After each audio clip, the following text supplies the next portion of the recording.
अंदाज समितीच्या अध्यक्षांना 100 कोटीच्या वर पैसे जमा केल्याची माझ्याकडे माहिती आहे। हे आमचं राज्य आहे।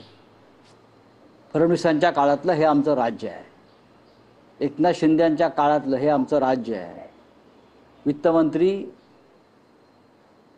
अजित पवारांच्या काळातलं हे आमच्या महाराष्ट्राची अवस्था आहे।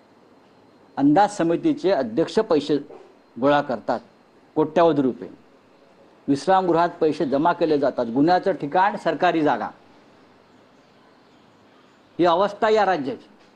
काय करतात गृहमंत्री देवेंद्र फडणवीस? त्यांच्या गृह खात्याच्या अंतर्गतच लाचलुचपत प्रतिबंधक विभाग आहे ना, लाचलुचपत प्रतिबंधक।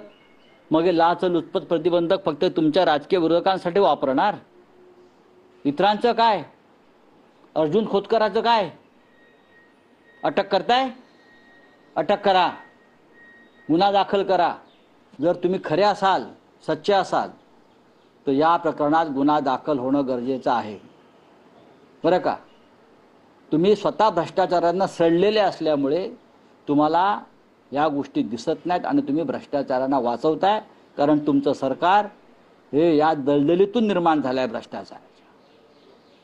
विधानसभेपर्यंत भ्रष्टाचार पोचलाय, लक्षात घ्या। याला आम्ही यांना मंदिर म्हणतो लोकशाहीचं।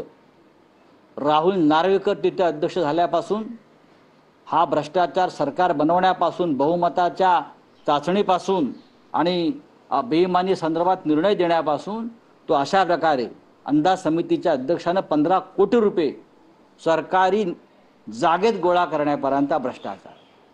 अर्जुन खोतकर यांच्यावरती काय कारवाई होणार आहे चेअरमनवर? काय?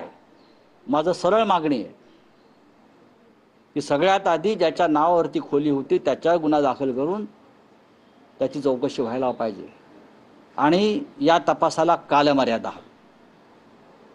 राऊत साहेब, तुम्ही म्हणताय की अर्जुन खोतकर आणि जे काही आहेत, जो तुमचा आरोप आहे की त्यांच्यावर गुन्हा दाखल झाला पाहिजे, फडणवीसांकडे मागणी करतात, पण समजा जर ते झालं नाही तर मग पुढे काय?